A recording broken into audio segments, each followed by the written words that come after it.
Hello दोस्तों, स्वागत है आपका हमारे यूट्यूब चैनल पर। दोस्तों, आज के इस वीडियो में हम बात करेंगे कि कॉलम मजबूत कैसे बनाएं। देखिए, कॉलम बहुत ही जो है हमारा एक इम्पॉर्टेंट जो है स्ट्रक्चरल मेंबर है। अगर आप फ्रेमिंग स्ट्रक्चर बना रहे हैं, फ्रेमिंग स्ट्रक्चर मतलब ये कि ऐसा स्ट्रक्चर जिसमें बीम और कॉलम पर लोड ट्रांसफर हो रहे हों, इस तरीके का स्ट्रक्चर को फ्रेमिंग स्ट्रक्चर कहते हैं। और उसमें कॉलम का एक बहुत ही इंपॉर्टेंट रोल होता है। तो लोगों ने कमेंट किया है कि सर कॉलम तो हम भी बनाते हैं, पर आप बार बार ये बताते हैं कि आप मजबूत कॉलम बनाएं। तो उसका आप एक प्रॉपर वीडियो बनाइए और बताइए कि किस तरीके से कंस्ट्रक्शन किया जाए कॉलम का, किस तरीके से कॉलम की कास्टिंग करी जाए कि जो हमारा कॉलम है वो मजबूत बने। तो मजबूत का मतलब ये है कि मैं आपको कुछ 10 पॉइंट्स बताता हूं, जो ये बेसिक पॉइंट्स हैं किसी भी स्ट्रक्चरल मेंबर को या फिर कॉलम को मजबूत रखने का या मजबूत बनाने का। तो अगर आप ये 10 पॉइंट देखते हैं और वीडियो को इन तक देखते हैं तो आप इस पूरी जानकारी को अच्छे तरीके से जान पाएंगे। और आप अगर कंस्ट्रक्शन कर रहे हैं या करने वाले हैं तो आप भी अपने कॉलम को मजबूत से मजबूत बना सकते हैं। दोस्तों, सबसे पहले पॉइंट्स की बात करें तो कभी भी आपको कॉलम में जो स्टील यूज करना है वो 12 mm से कम का नहीं होना चाहिए। जो भी आपके मेन बार है, यानी जो कम से कम जो आप 4 सरिया डाल रहे हैं वो चारों सरिया 12 mm के तो होने ही चाहिए। अगर आपका रेसिडेंशियल घर है तो उसमें आप 12 mm यूज कर सकते हैं। अगर आप कॉमर्शियल बना रहे हैं या फिर G+4 G+5 बना रहे हैं तो उसके लिए आपका स्ट्रक्चरल इंजीनियर आपको बताएगा। लेकिन अगर आप नॉर्मल रेसिडेंशियल घर 1 फ्लोर 2 फ्लोर का बना रहे हैं तो आप उसमें मिनिमम 12 mm का सरिया यूज करिए। उससे पतला सरिया आपको नहीं यूज करना है। कॉलम में कम से कम 4 सरिया यूज करना है। कॉलम की को कम से कम 9 इंच बाई 9 इंच बनाना है, यानी कॉलम की जो मोटाई होगी वो 9 इंच बाई 9 इंच होगी। और उसमें कम से कम 12 mm का सरिया आपको 4 पीस तो डालना ही डालना है। तो ये हमारा पहला पॉइंट था। दूसरा पॉइंट ये था कि जब कॉलम आप बना देते हैं तो जैसे आपको वीडियो में दिखाया जा रहा है कि यहाँ पर हुक्स, यहाँ पर जो स्टीरअप टाई बांधे गए हैं, जो रिंग बांधा गया है, वो रिंग आपको 8 mm सरिया से पतला का नहीं बना होना चाहिए। बहुत साइडों पर देखा जाता है कि 6 mm या उससे पतले सरिये के बने होते हैं, तो ऐसा आपको यूज नहीं करना है। आपको कम से कम 8 mm से बने रिंग को ही अपने कॉलम में यूज करना है। और अब पॉसिबिलिटी हो तो आप यूज करें जिस ऐसे कॉलम को, ऐसे रिंग को कॉलम में जो इसमें हुक्स बने हो। हुक्स क्या है ये आपको इमेज के माध्यम से दिखाया जा रहा है। कुछ इस तरीके के अगर हुक्स वाले आप यूज करेंगे तो ये ज्यादा अच्छी तरीके से कॉलम में कंक्रीट के साथ बॉन्ड बना पाता है।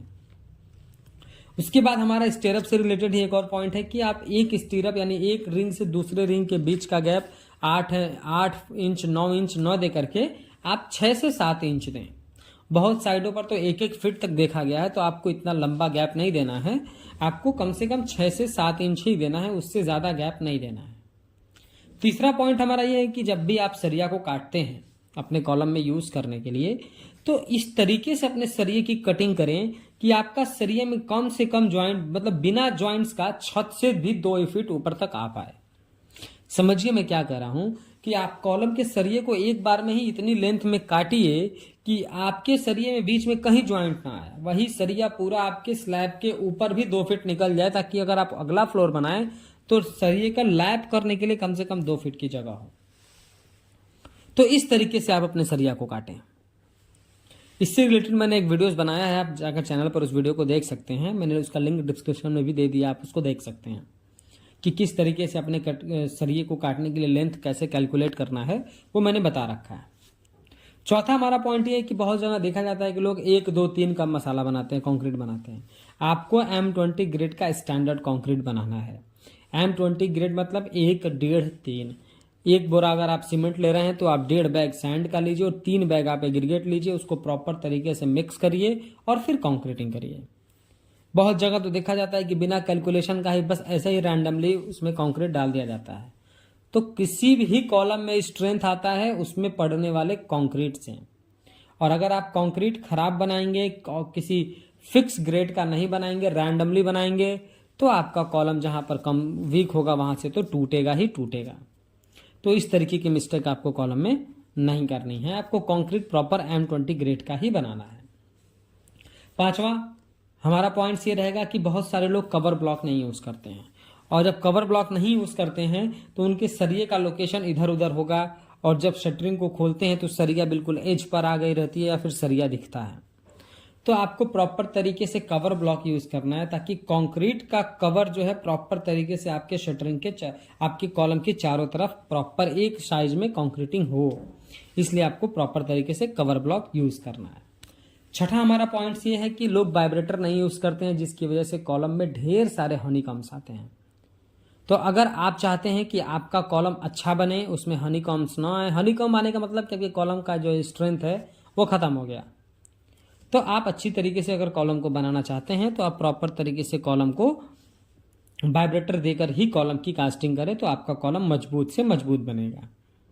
सातवां हमारा पॉइंट ये है कि लोग शटरिंग प्रॉपर तरीके से नहीं करते हैं।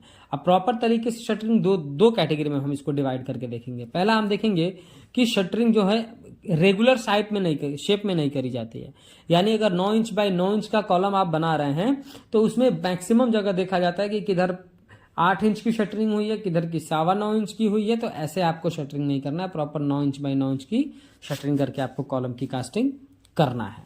और दूसरा हम बात ये करेंगे कि जब शटरिंग करी जाती है तो शटरिंग की जगह लोग प्लाई यूज करते हैं या फिर लोग पटरे यूज करते हैं। अब छोटे छोटे पटरों के बीच में क्या आता है, गैप्स रहते हैं।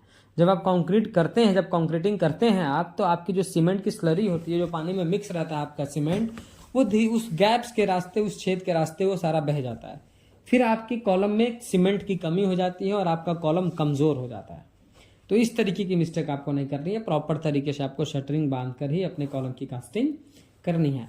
8वां मैं आपको वीडियो में दिखा रहा हूं कि किस तरीके से कॉलम कास्टिंग करने के जस्ट बाद आप एक ईंट को उसमें कम से कम 4 से 5 इंच तक डिप करते हैं और आधे घंटे 40 मिनट के बाद उस डिप किए हुए ईंट को फिर निकाल लें। इस प्रोसेस को हम शेयर की बोलते हैं। शेयर की 2 पर्पज के लिए बहुत ही इंपॉर्टेंट है। पहला, आपने शेयर की बना दिया, फिर आप ऊपर से जब कॉलम की कास्टिंग इसकी लेंथ बढ़ाने के लिए करेंगे तो जो आप नया कंक्रीटिंग करेंगे इसमें बहुत अच्छी तरीके से एक पकड़ बनाएगा, बॉन्ड बनाएगा, एक ग्रिप बनाएगा। तो इसलिए एक शेयर की बहुत एक इंपॉर्टेंट है। दूसरा, ये जो आपने 4 इंच के गड्ढे कर दिए, इसमें जब आप पानी भर देंगे तो ये धीरे धीरे मॉइस्चर का देने का भी काम करता रहता है। तो इस पर्पज से भी ये बहुत ही इंपॉर्टेंट है। तो शेयर की कंस्ट्रक्शन में अब यूज किया जा रहा है और ये बहुत ही सेफ है, ये आपको एनी हाउ करना चाहिए। क्या होता है कि लोग कॉलम कास्टिंग करने के बाद ऊपर बिल्कुल प्लेन कर देते हैं, फिर जब दूसरी बार जब शटरिंग करके फिर ऊपर के ऊपर लेंथ को बढ़ाने के लिए कॉलम की कास्टिंग करते हैं तो वहां पर एक हेयर लाइन का जो है क्रैक्स डेवलप होता है। उससे बहुत ज्यादा तो नुकसान नहीं होता है, लेकिन अगर आपके आगे चल के कभी भूकंप वगैरह आएगा तो वहां से प्रॉब्लम्स हो सकती हैं। तो इसलिए शेयर की को अब जो है बहुत बड़े पैमाने पे यूज किया जा रहा है, तो आप भी अपने कंस्ट्रक्शन में इसको यूज करिए। 9 नंबर हमारा पॉइंट ये है कि आपने अच्छे से अच्छा सीमेंट यूज कर लिया, सरिया लगा लिया, सब कुछ कर दिया, आपको ऊपर जो भी 8 पॉइंट बताया गया आपने सब कर लिया, पर आपने अगर क्यूरिंग नहीं किया, तराई नहीं किया, तो फिर आपका कॉलम वीक हो जाएगा। क्योंकि कॉलम में जो हमने सीमेंट डाला है उसको हार्ड होने के लिए, उसको मजबूत होने के लिए, उसको स्ट्रेंथ गेन करने के लिए पानी की आवश्यकता है। तो आप प्रॉपर तरीके से पानी देंगे तो उसमें क्यूरिंग प्रोसेस भी इजीली हो जाएगा।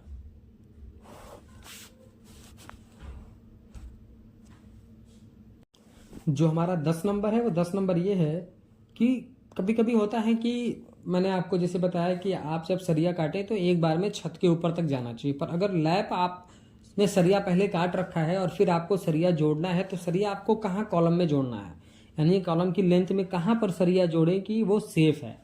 तो देखिए इस तरीके से आप समझिए कि अगर आपकी कॉलम की हाइट 10 फीट है तो 10 फीट में आपको क्या करना है, उसको 4 हिस्से में डिवाइड करना है। 2.5 फीट में उसको आप डिवाइड करिए।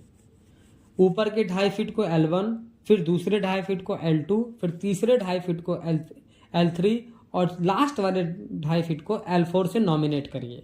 यानी जो आपने 4 कैटेगरी में डिवाइड किया उनको L2, L3, L1, L2, L3, L4 का नाम दीजिए। अब समझिए कि ऊपर का L1 छोड़ दीजिए और नीचे का L4 छोड़ दीजिए। L2 और L3 में आप लैपिंग दे सकते हैं। इससे रिलेटेड मैंने एक वीडियो बनाया है, उसको आप चैनल पर जाकर देख सकते हैं। दोस्तों उम्मीद करता हूं कि वीडियो पसंद आया होगा। वीडियो पसंद आया तो प्लीज वीडियो को लाइक कर दें, और हाँ, कंस्ट्रक्शन से रिलेटेड ऐसे ही इन्फॉर्मेटिव वीडियोज इन फ्यूचर देखना चाहते हैं तो प्लीज चैनल को सब्सक्राइब करके बेल नोटिफिकेशन को ऑल पर प्रेस कर दीजिए। Thank you.